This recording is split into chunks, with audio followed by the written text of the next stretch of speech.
냐 날 구원하신 예수는 참 좋은 나의 친구. 찬양 한 곡 더 드리고 말씀을 듣겠습니다. 자로의 꽃 예수 나의 마음에 거룩하고 아름답게 피소서. 내 생명의 참 사랑의 향기로 간 데마다 풍겨나게 하소서. 예수 샤론의 꽃 나의 맘의 사랑으로 피소서. 샤론의 꽃 예수 이 세상에서 어느 꽃과 비교할 수 있으랴. 나의 삶의 한결같은 은혜와 사랑으로 가득하게 하소서. 예수 샤론의 꽃 나의 맘의 사랑으로 피소서. 샤론의 꽃 예수 모든 질병을 한이 없는 능력으로 고치사 고통하며 근심하는 자에게 사으신 힘과 소망 내려주소서. 예수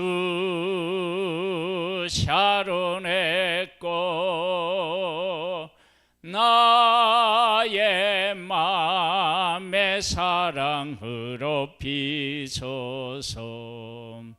샤론의 꽃 예수 길이 피소서. 주의 영광이 땅 위에 가득해 천하 만민 주님 앞에 엎드려 경배하며 영광 돌릴 때까지. 예수 샤론의 꽃 나의 맘의 사랑으로 피소서.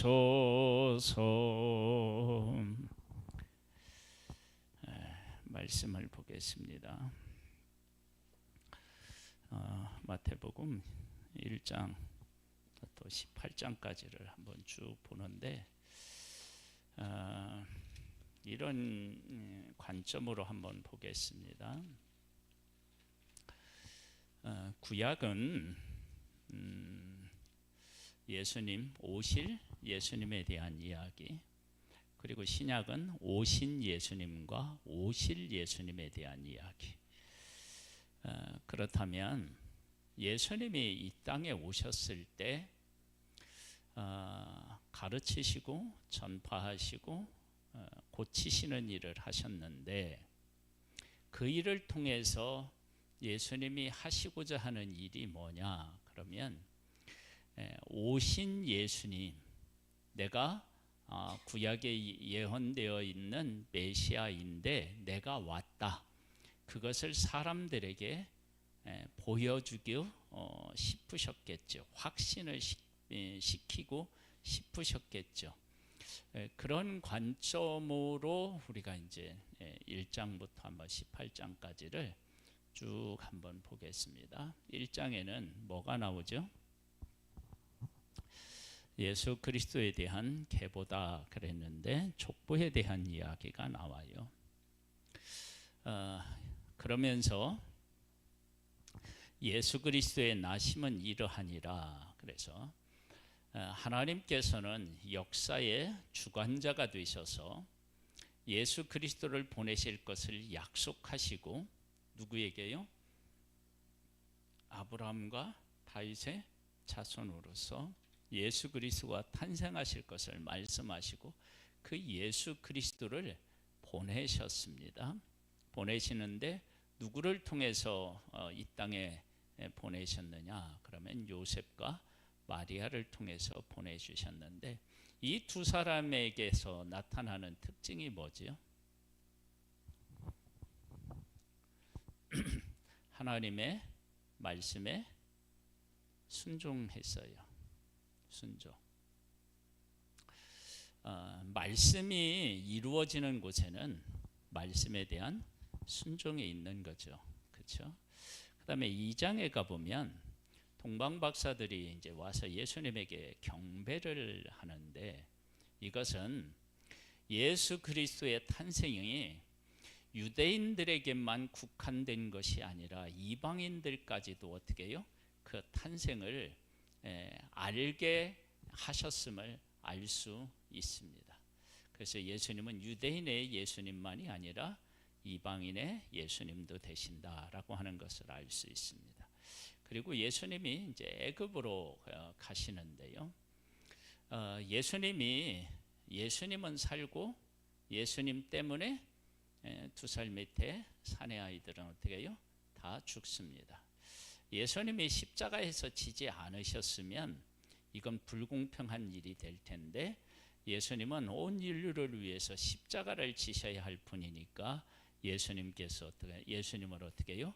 보호하셨음을 알 수 있어요. 그러니 여기에서 이제 우리가 좀 짚고 넘어가야 될 것 한 가지가 있다면 아니 헤롯이 죽이지 못하게 하셨으면 어떠냐? 그런 질문이 가능하잖아요. 그런데 역사를 하나님이 주관하실 때요. 하나님이시기 때문에 모든 것들을 다 하나님의 이 권세와 권능을 다 나타내는 것으로만 일하시지 않습니다. 그래서 우리가 이제 이런 것들을 접하면서 우리의 삶 속에서도 하나님이 살아계시다면 이렇게 일하셔야지. 예수님이 애굽으로 피난을 가셔야 되겠냐? 피하셔야 되겠느냐? 헤롯이 그 일을 못하도록 하나님 어떻게 해요? 막으시면 되지 않느냐? 헤롯을 하나님이 치시면 되지 않겠느냐? 이렇게 하시는데 할 수 있는데 그렇지 않은 거예요. 그래서 애굽에서 예수님을 어떻게 해요? 불렀다라고 하는 예언이 또 성취된대요. 그 다음에 이제 돌아와서 어디로 가서 예수님이 사시냐? 나사렛에 가셔서 사시게 되고요. 그 다음에 이제 3장에 가면 세례 요한의 이제 사역에 대한 이야기가 나오는데요. 그렇게 구약에 예언해 놓았고 또 예수님을 아는 사람, 그러니까 예수님이 어디에 오실지를 알고 있는 다윗의 후손으로서 베들레헴에 탄생한다는 것을 알고 있었지만 실질적으로 유대인들이 예수님을 맞을 준비가 안 돼 있었어요. 그걸 어떻게 하느냐? 세례 요한을 보내신 것을 통해서 알 수 있어요. 세례 요한이 예수 그리스도의 길을 예비하러 왔단 말이에요. 예비하러 왔다는 얘기는 뭐냐면 예비할 수밖에 없는 상황이었다는 거예요. 못 알아보는 거예요. 그래서 세례 요한을 통해서 예수님을 세상에 밝히 전하는 거죠. 그리고 그 세례 요한을 통해서 예수님은 세례를 받으시고요. 그리고 예수님은 어떤 음성을 듣게 되죠? 이는 내 사랑하는 아들이요 내 기뻐하는 자라라고 하는 음성을 듣게 되고, 그리고 제 4장에는 이제 예수님이 40일 금식 기도하면서 그 성령에 이끌려 금식 기도하시고 그리고 줄이셨는데 사탄의 시험이 오지요.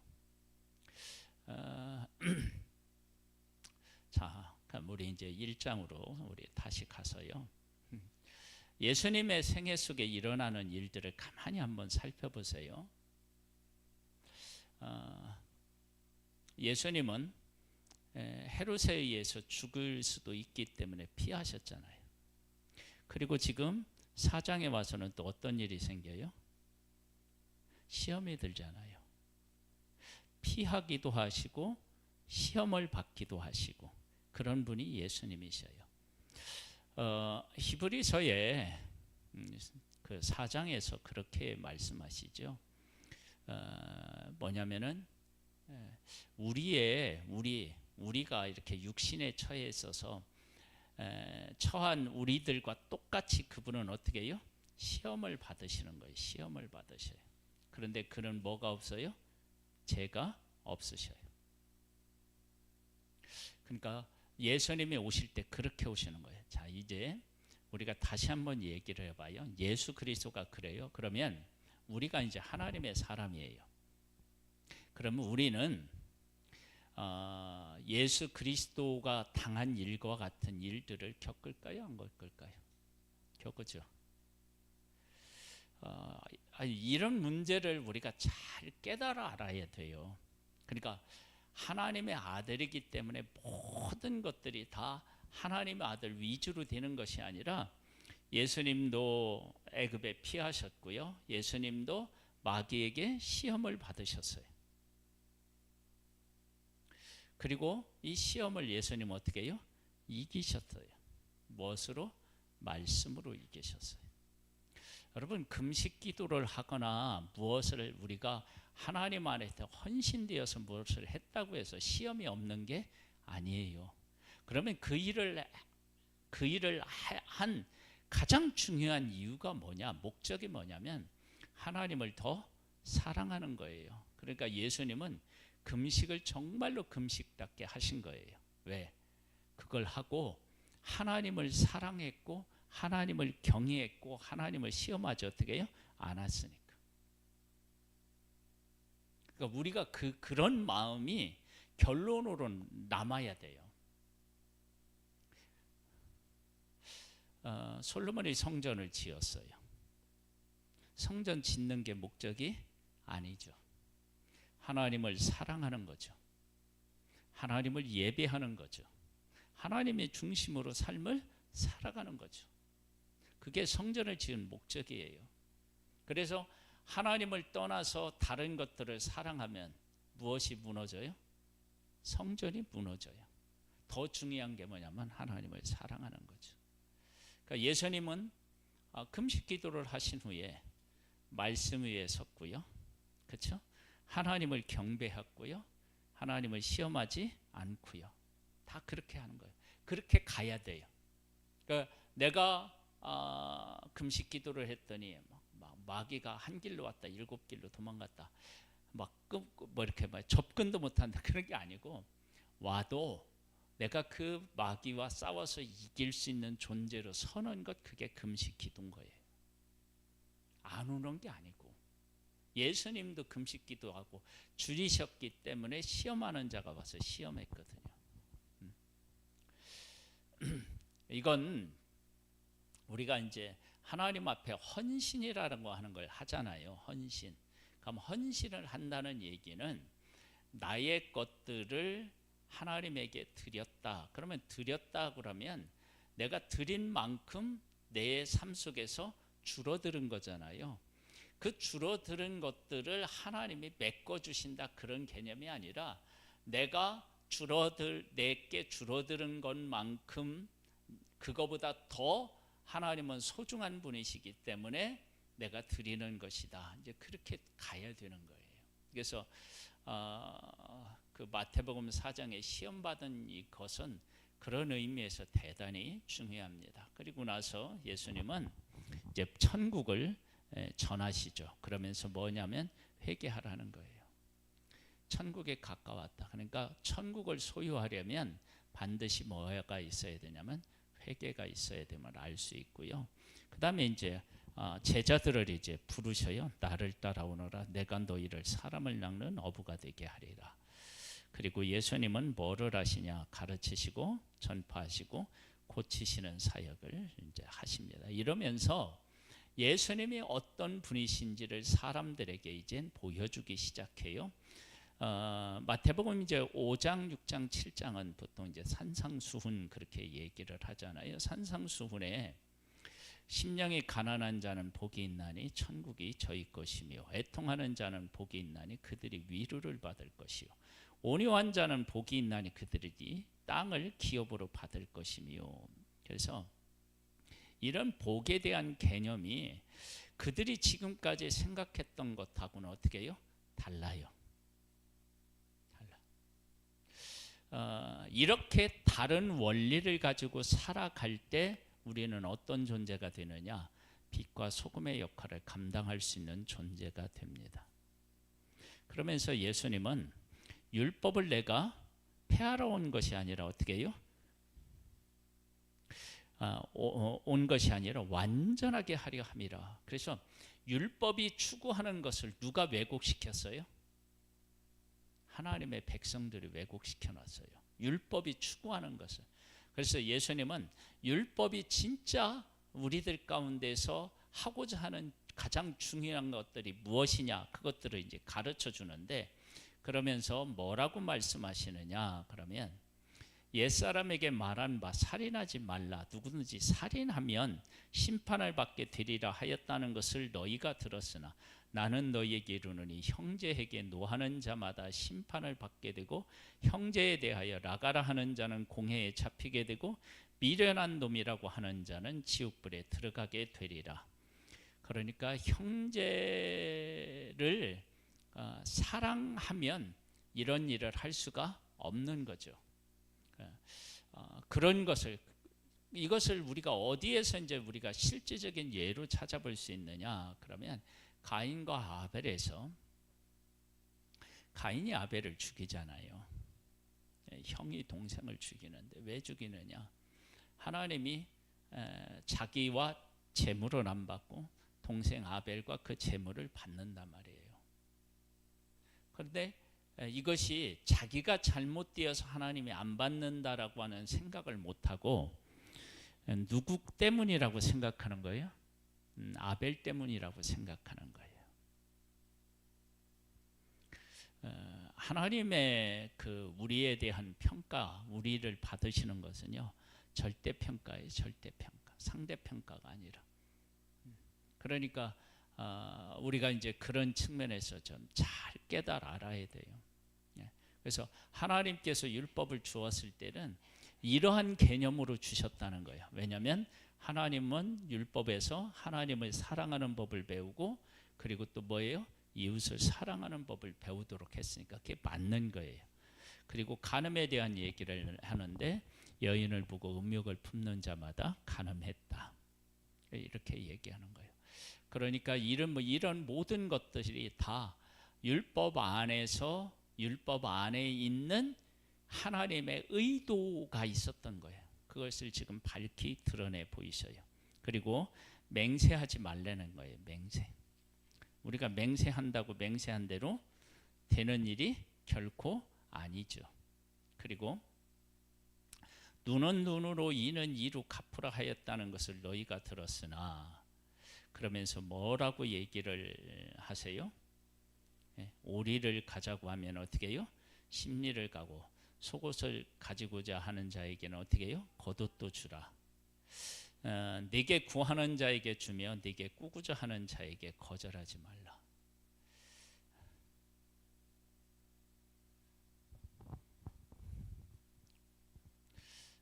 참 어려운 얘기죠.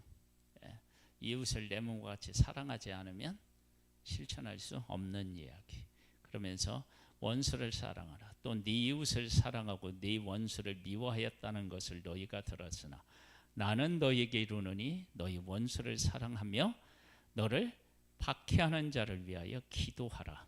이같이 한즉 하늘에 계신 너희 아버지의 아들이 되리니 이는 하나님이 그 해를 악인과 선인에게 비추시며 비를 의로운 자와 불의한 자에게 내리심이라. 그렇게 말씀하십니다. 그래서 너희를 사랑하는 자를 사랑하면 무슨 그 의미가 있느냐. 세리와 죄인들도 그렇게 한다. 그러니까 달라야 된다라고 하는 것을 분명히 하신 거죠. 그러니까 예수님이 오셔서 하나님의 백성들이 살아내지 못한 것, 왜곡시켰던 그 율법을 바르게 드러내고 그 가운데 사시는 분이 바로 예수님이셨던 거예요. 그 다음에 6장에 가면 은밀하게 해라. 구제할 때에 오른손이 하는 것을 왼손이 모르게 해라. 그러면 하나님께서 어떻게 해요? 갚아주신다. 기도할 때도 어떻게 해요? 골방에 들어가서 문을 닫고 기도해라. 하나님이 어떻게 해요? 들으시고 갚으신다. 그러면서 뭐라고 얘기하냐면 외식하지 말라. 외식하지 마라. 사람에게 보이려고 하지 말라는 거예요. 우리는 사람이 어떻게 보느냐라고 하는 문제를 떨쳐버리기가 참 어렵습니다. 헤어스타일을 바꿨는데 다 좋다 그러면은 어떻게 해요? 네, 고려가 되겠죠. 그렇죠? 네. 사람의 어떤 것을 벗어나기가 참 어렵습니다. 그런데 사람에서 어떻게 해요? 자유해야 됩니다. 네, 자유해야 돼. 그러면서 보물을 어디에다 쌓아둬요? 하늘에서 쌓아놓으라고요. 거기는 돔과 뭐예요? 예, 그 뭐냐면 해하지 못한다.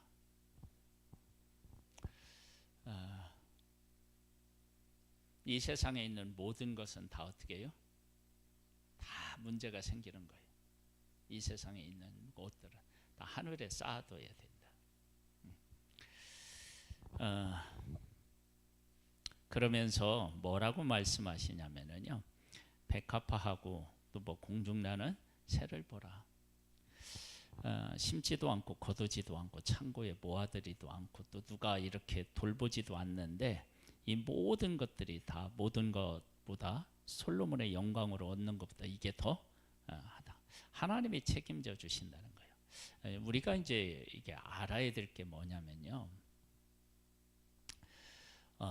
솔로몬의 영광을 하나님이 주셨지만 솔로몬에게로부터 온 영광이 있는 거예요. 그런데 새하고 이 백합화는 누구로부터만 오는 거냐면 하나님으로부터만 오는 거예요. 근데 이 하나님으로부터 오는 것은 별 볼 일 없는 것 같고 작은 것 같은데 그렇지 않다는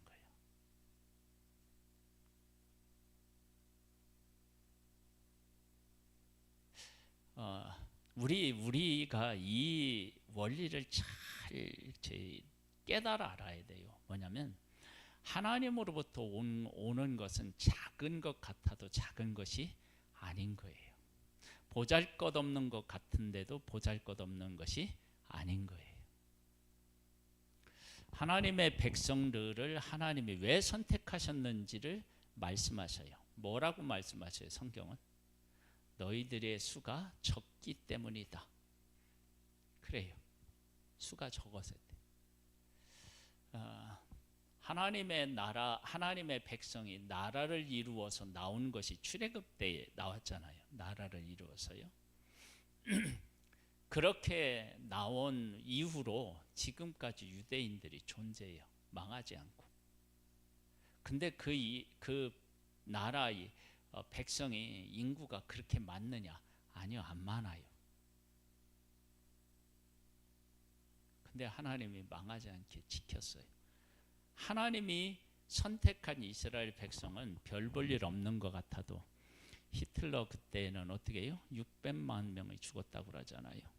그런데도 그 보잘것없이 막 핍박을 받는 것 같아도 하나님이 선택한 백성은 그 안에 하나님의 생명이 있고 약속이 있기 때문에 사라지지 않는 거예요. 백합화도 새도 하나님이 기르시고 하나님이 기르시는 거예요. 먹이시고 기르시는 거예요. 그러니까 우리에게 이렇게 세상적으로 보면 별 볼 일 없는 것 같은데 하나님에 의해서 존재하는 것은 그건 그 값을 우리가 다 측량할 수가 없어요. 그것을 믿음으로 봐야만 비로소 우리의 진짜 가치를 깨달아 알 수 있는 거예요. 아멘 해보세요.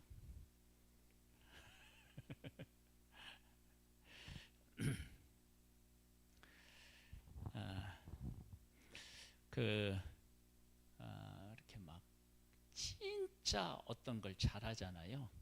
그러면 박수 칠? 네, 그것도 네, 그런 줄 알겠습니다.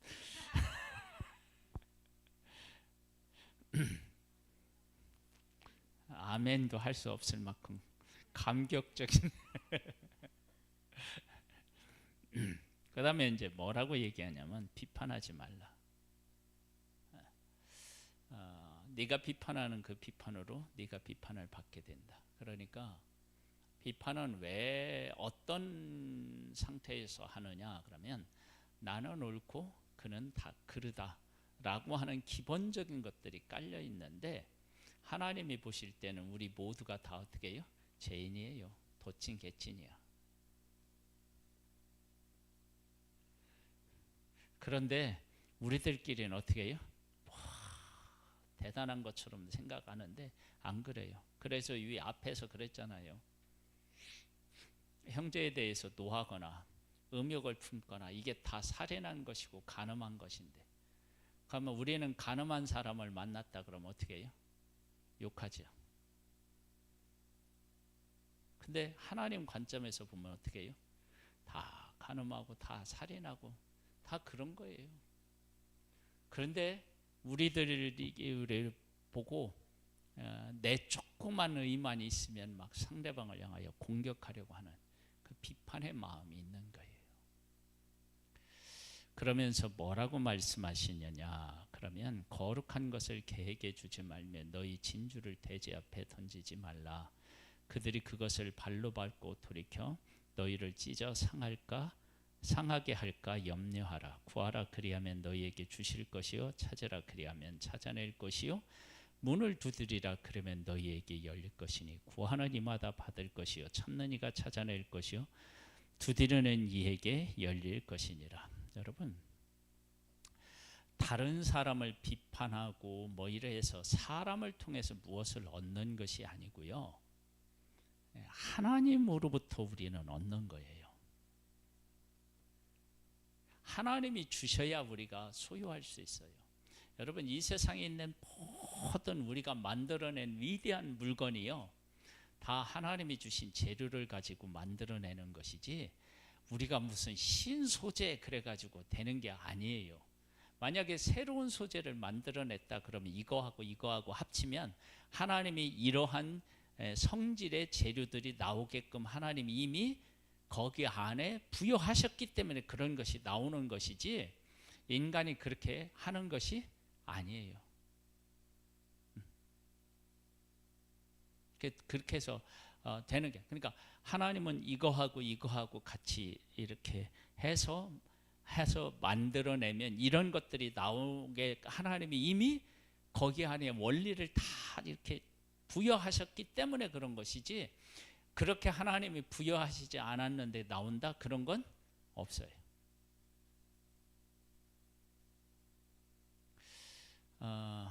유리는 투명하게 할 수 있잖아요. 새는 투명한 게 가능해요? 안 가능해요? 안 가능해요.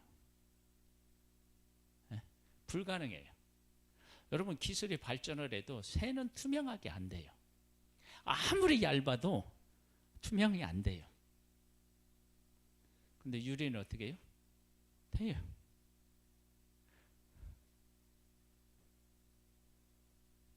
새하고 유리하고 섞으면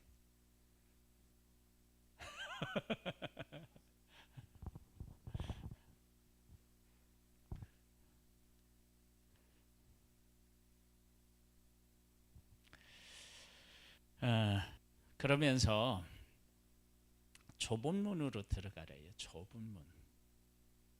그러면 그 길이 협착하대요. 참 이 원리가 이게 시사하는 바가 진짜 크다고 얘기했죠. 좁은 문으로 들어가면 그 길이 어떻게 해요? 좁고 협착해요. 우리가 이걸 진짜 기억해야 돼요. 아니 좁은 문으로 들어갔으면 그 다음엔 어떻게 될 것을 우리가 기대해요? 넓은 길을 기대하잖아요. 근데 아니래요. 예? 예. 그래서 뭐라고 얘기했냐? 좁은 문으로 들어가라. 멸망으로 인도하는 문은 크고 그 길은 넓어 그리로 가는 자가 많고 생명으로 인도하는 문은 좁고 그 길이 협착하여 찾는 자가 적대요. 아니 우리가 좁은 문으로 딱 통과하고 나면 그 다음에 넓은 길이 나오면 얼마나 좋겠어요. 그런데 넓은 문으로 들어가면 넓은 길이 있고요, 좁은 문으로 들어가면 좁은 길이 있어요. 그래서 뭐 한다고요? 찾는 이가 적은 거예요. 만약에 좁은 문으로 들어갔는데 넓은 길이 있으면 어떡할까요?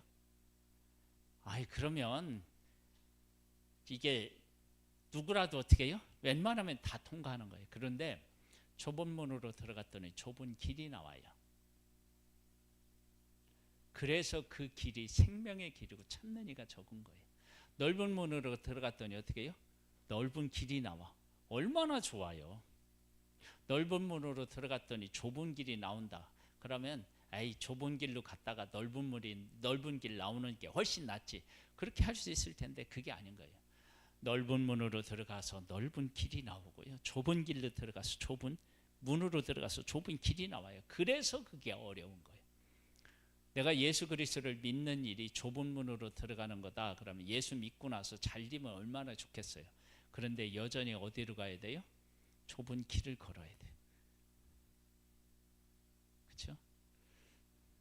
그러니까 이 예수 믿는 일은 이 땅에서 뭐 할 것을 각오해야 돼요? 예, 어려움을 겪을 걸 각오하시고 예수 믿어야 돼요. 대신 우리가 이렇게 살아가면 어떻게 돼요? 하나님 나라에서 상급으로 우리에게 갚아주신다고 하셨어요. 그걸 믿는 거예요. 그러면서 열매로 어떻게 해요? 그들을 안다. 그러니까 아무리 뭐라 하더라도 삶으로 열매를 맺지 않으면 그건 다 어떻게 해요? 가짜예요. 가짜. 가짜.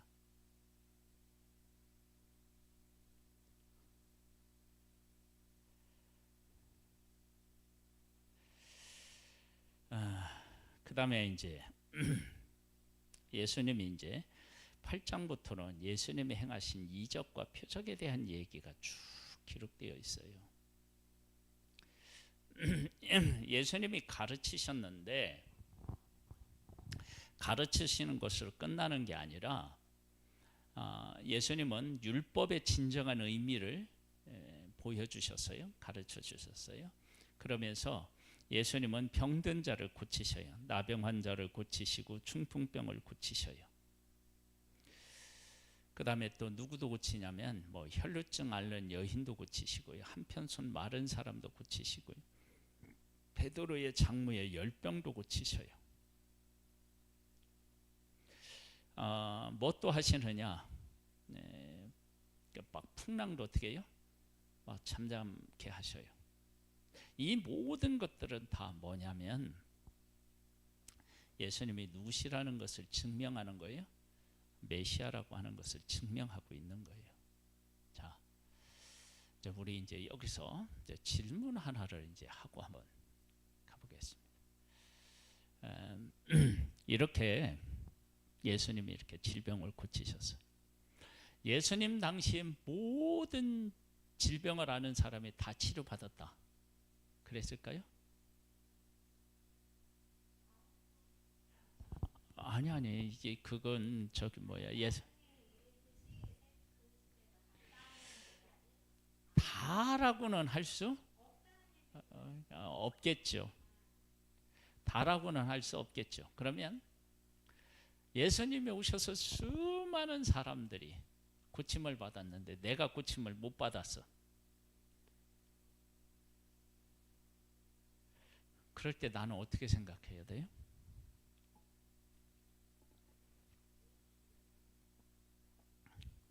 아니 이게 질병 아니 어떤 형태로든지 내가 아니 못 만나든지 어떻게 돼서 해서 그렇다고 해봐요. 아니 예수님 앞에 가면 고침을 받죠. 그런데 한번 잘 생각해 보세요. 그 중풍병인가요? 그 누워 있는 사람을 내 친구가 해서 이렇게 했죠. 근데 예수님이 공생애를 3년을 살았어요. 내가 정말 산골에서 살고 있어요. 나도 힘들었어요. 근데 예수님이 다 돌아가신 다음에 그 소식을 들었어요.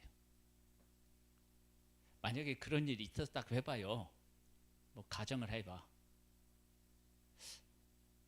그러면 나는 이 예수님에 대해서 어떤 생각을 가질까요?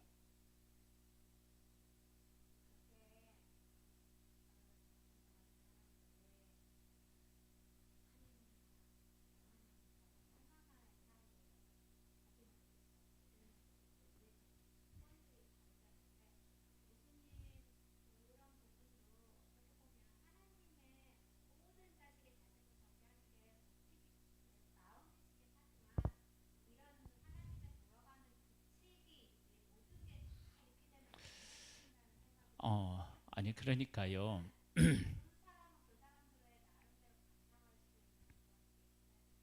네. 그리고 예수님이 또 뭐라고도 하셨느냐면요. 고치시고 나서 다시 이러한 병에 걸리지 않도록 죄짓지 말라 그래. 그러니까면 고침을 받은 사람들 중에 다시 그 병으로 고통을 겪는 사람도 있었을 것으로 우리가 알 수 있어요. 짐작할 수 있잖아요. 그런 것들을. 그래서 이런 질문들을 해보면은요. 우리가 현실적으로 이렇게 우리 현실에서 경험하는 일들이 있잖아요. 누구는 예수 믿어서 이렇게 되었는데 나는 안 됐어. 그렇잖아요.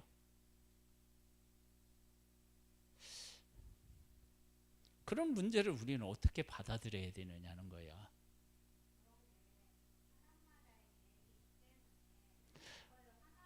그래, 그게 이제 그것이 뭐 정답이라고 얘기할 수 있지만 그 문제를 실질적으로 내가 당하면 그렇게 말을 쉽게 할 수 있는 얘기가 아니에요, 그게.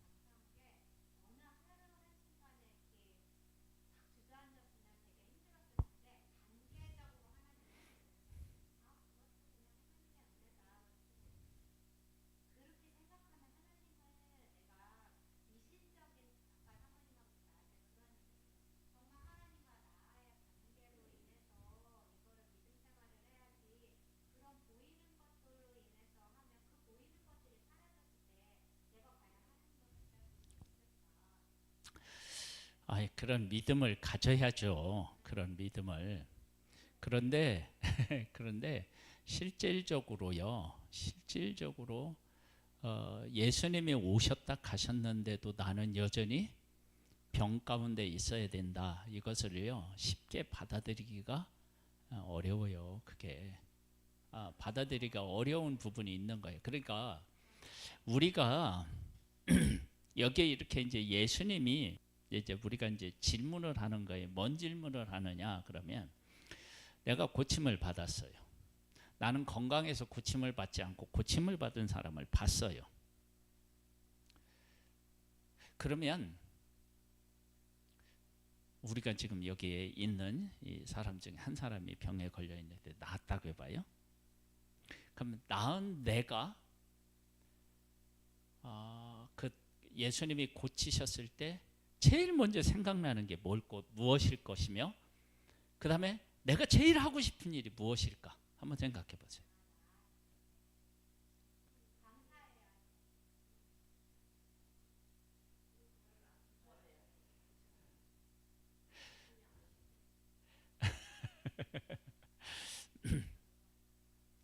예수님이 병을 고치시면서 제일 하고 싶은 일이 무엇이었겠어요?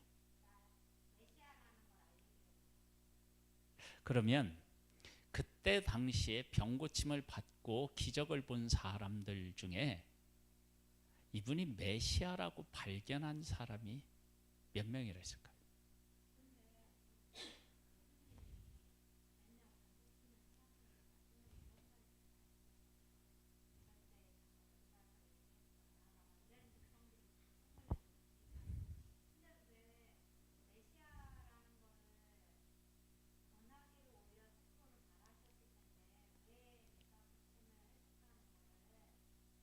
아니, 병 나은 걸 얘기하잖아요. 병 나은 걸.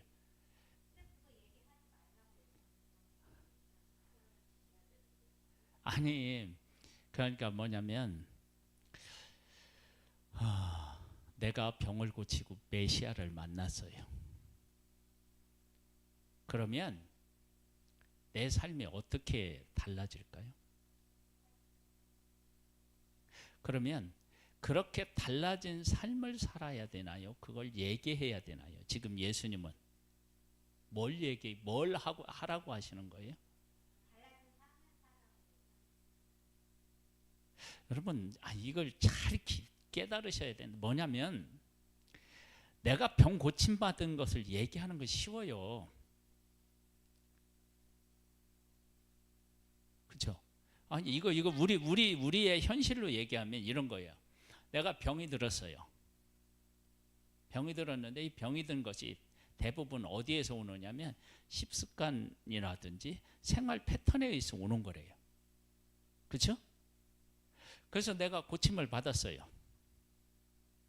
그래서 의사가 했다. 누가 어떻게 해가지고 내가 나았다. 그 얘기는 쉬워. 근데 뭐는 어려워요?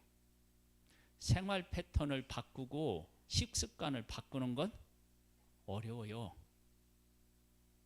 그렇죠? 그러니까 예수님이 고치셨는데 예수님이 누구신지를 안다. 그러면 그분을 안다라고 하면 그분이 왜 나를 고치셨을까? 그러면 그분이 나를 사랑하셨기 때문에 고치셨다. 그러면 그분이 사랑하시기 때문에 나는 어떻게 살아야 되느냐? 이렇게 가야 맞는데, 실질적으로 그들 가운데 일어난 것 중에 가장 중요하게 일어났었던 일이 뭐냐면 고침받았다고 자랑하는 거예요. 그분이 고치셨다고. 그리고 그분이 원하시는 의미와 목적에 대한 것들은 잘 모르는 거예요.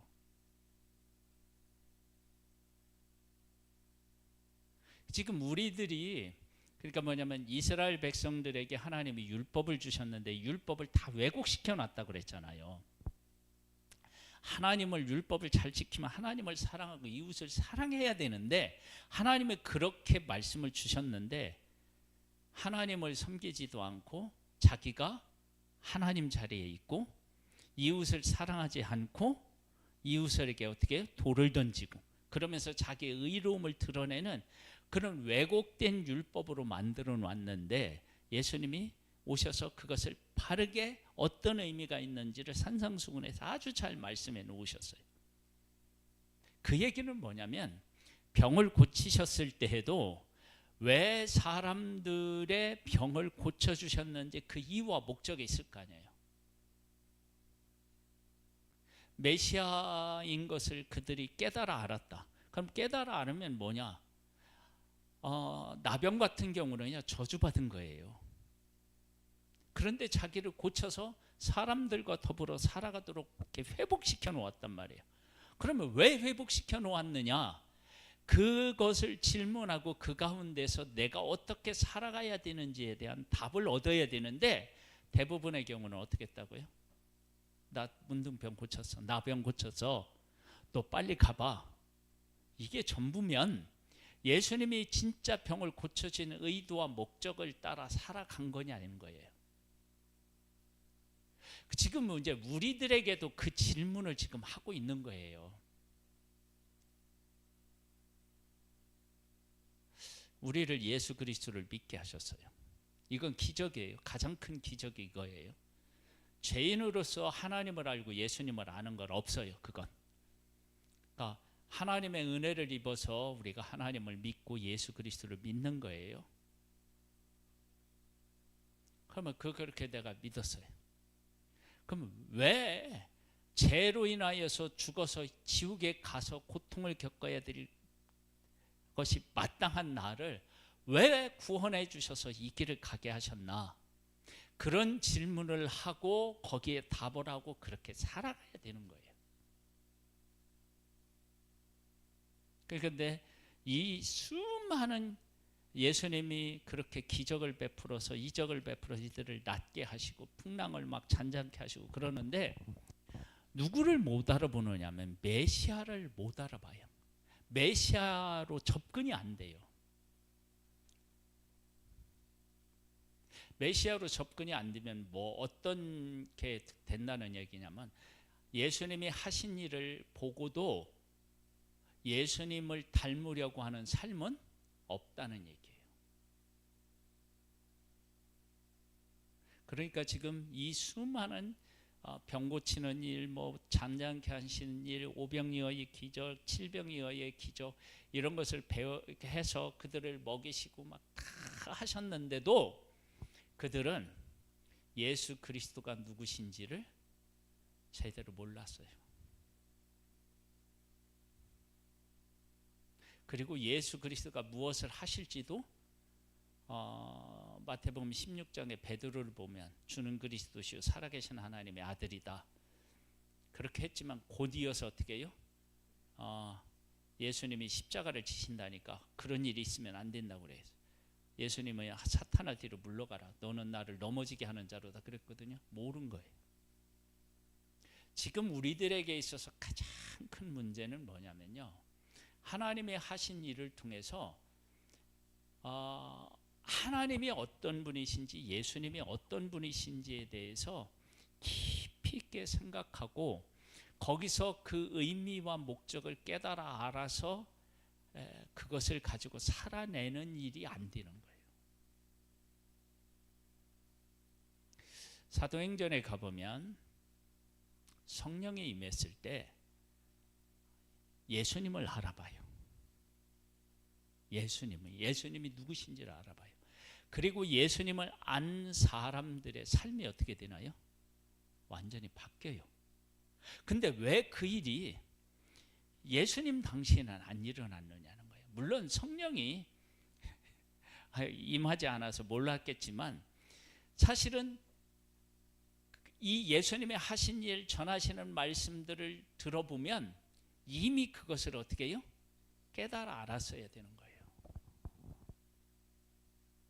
그런데 모르잖아요.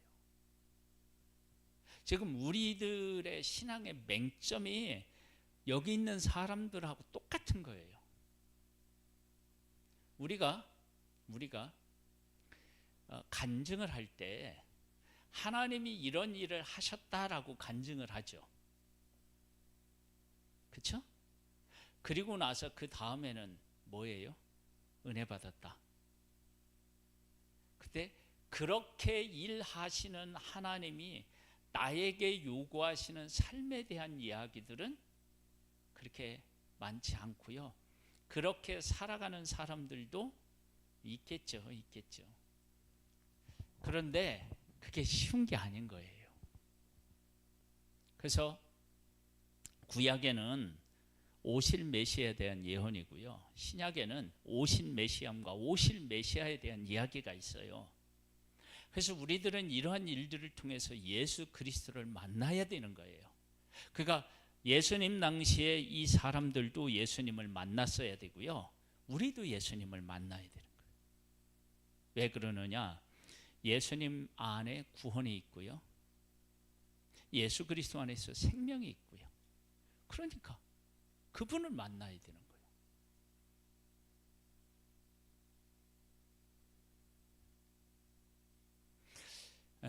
우리에게 있어서 제일 큰 숙제가 그거예요. 지금 그거. 그렇게 하면 우리가 어떻게 우리의 삶이 증명되느냐면 열매로 증명된다고 그랬잖아요. 그래 그 나무를 안다 그랬잖아요. 그러면 그 열매라는 게 도대체 뭐냐 그러면 예수님이 얘기하신 것처럼 좁은 문으로 들어가고 좁은 길로 가는 거예요.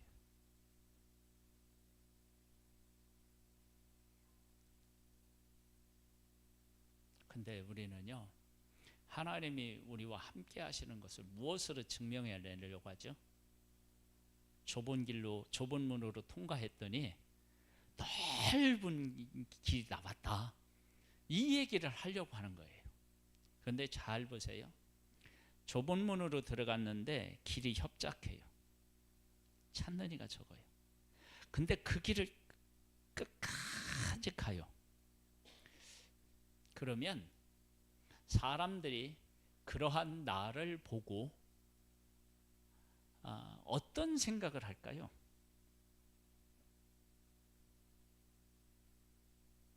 저 사람은 저렇게 힘들고 어려운데 어떻게 그 일을 저렇게 기쁨과 감사로 가지?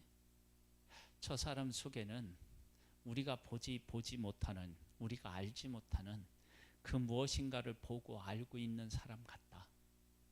그런 질문을 사람들에게 받아내고 그 길이 바로 더 중요한 생명의 길, 예수님이 있고 영원한 천국이 있음을 그렇게 해서 사람들로 하여금 질문하게 하고 거기에 답하게 하도록 우리를 부르신 거예요. 근데 우리들은 어떻게 증명하려고 하느냐 그러면 예수님은 이 땅에 오셔서 여우도 굴이 있고 공중에 나는 새도 뭐예요? 집이 있는데 예수님은 머리 둘 곳이 없다 그랬잖아요. 그렇죠? 머리 둘 곳이 없어요. 그리고 십자가에서 죽으셨어요. 그 모습을 보면서 아니 그분은 풍랑도 잔치 않게 해서 오병이어 5천 명을 먹였어. 병든 자를 다 고쳤어. 아니 근데 왜 집 한 칸도 없고 왜 십자가에서 죽으셔야 해? 그런 질문을 예수님의 삶을 보고 하고 그분은 메시아로서 우리를 구원하기 위해서 우리의 죄를 짊어지기 위해서 이 땅에 오셨지. 그 질문을 하고 그것을 깨우치게 하기 위함이었다고요. 예수님은 좁은 문으로 들어가서 좁은 길을 가셨어요. 그렇게 증명된 그 열매가 진짜인 거예요. 우리는 뭘로 증명한다고요? 잘 되는 것으로. 우리가 생명을 믿는 것으로 증명하는 게 아니고 내가 어떻게 해요? 우리 교회가 예배당이 이따만하게 잘 됐어. 우리 애들이 이렇게 잘 됐어. 우리 사업이 이렇게 잘 됐어. 이 얘기를 하는 거야. 그렇게 이제 그 얘기를 그렇게 하나님이 우리에게 복을 안 주신다는 얘기가 아니고 그렇게 주셔.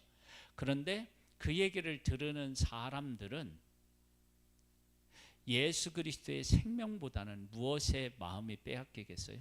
잘 되는 거지. 여러분 우리도 그거 많이 빼앗겨요. 그런데 좁은 문으로 들어가서 좁은 길로 가는 삶을 가지고는 진짜를 사람들이 어떻게 해요? 발견하는 거예요.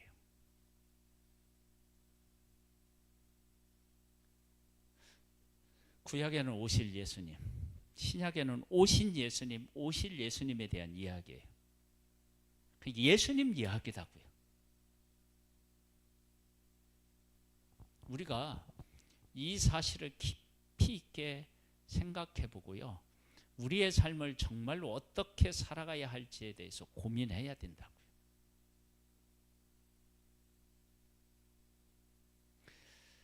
바울이 복음을 전하려고 1차, 2차, 3차 전도 여행을 했고 제4차는 로마로 제수가 되어서 끌려가요.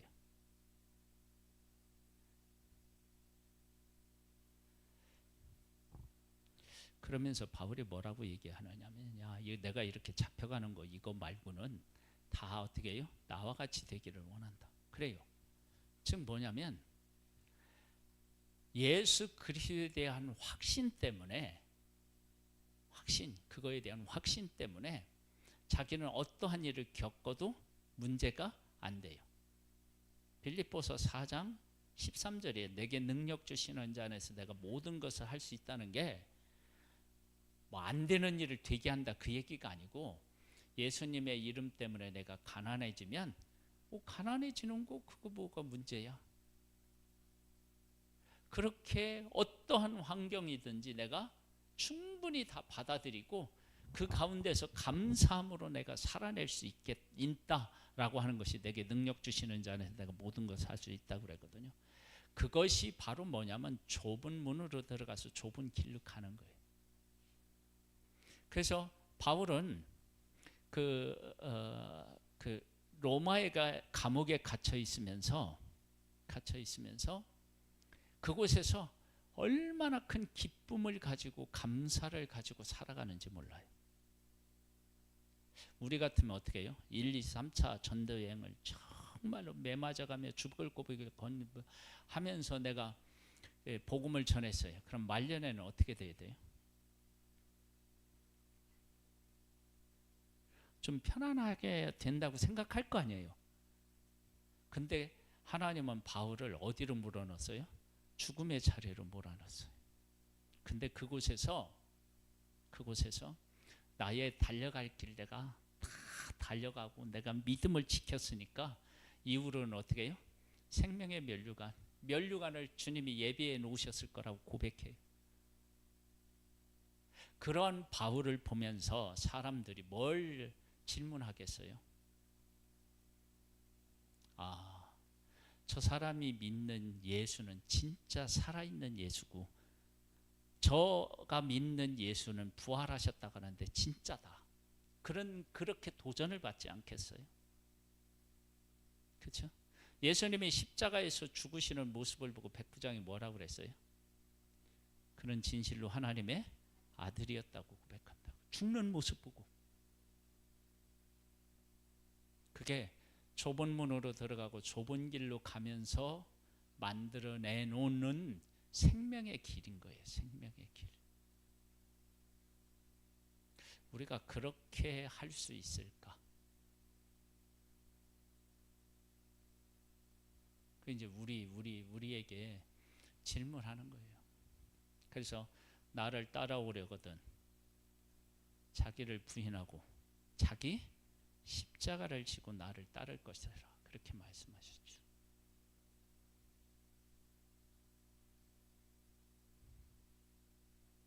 저는 이렇게 얘기하면서도요, 예수 믿고 나한테 주어질 영광을 지금도 막 꿈꾸고 있어요.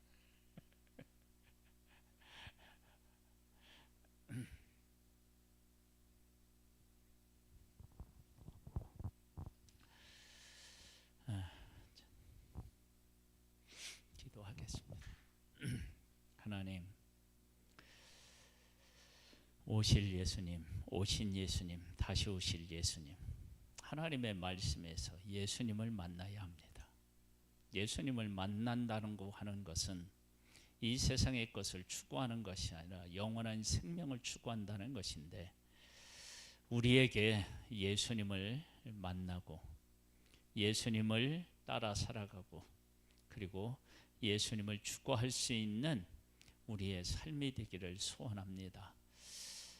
우리가 육신적으로 보면 이렇게 되었으면 좋겠다라고 하는 일들이 많이 있고 또 그런 것들이 우리들 안에 또 찾아옵니다. 그러나 이 모든 것들을 성령 안에서 바르게 정리하고 하나님 안에서 깨달아 알아서 하나님이 기뻐하시는 길로 가는 우리들 되기를 원합니다. 하나님 우리를 도와주시고 이끌어 주시옵소서. 예수님의 이름으로 기도드립니다. 아멘. 하늘에 계신 우리 아버지여, 이름이 거룩히 여김을 받으시오며 나라의 임하옵시며 뜻이 하늘에서 이룬 것 같이 땅에서도 이루어지리이다. 오늘날 우리에게 일용할 양식을 주옵시고 우리가 우리에게 죄 지은 자를 사하여 준 것 같이 우리 죄를 사하여 주옵시고 우리를 시험에 들게 하지 마옵시고 다만 악에서 구하옵소서. 대개 나라와 권세와 영광이 아버지께 영원히 있사옵나이다. 아멘.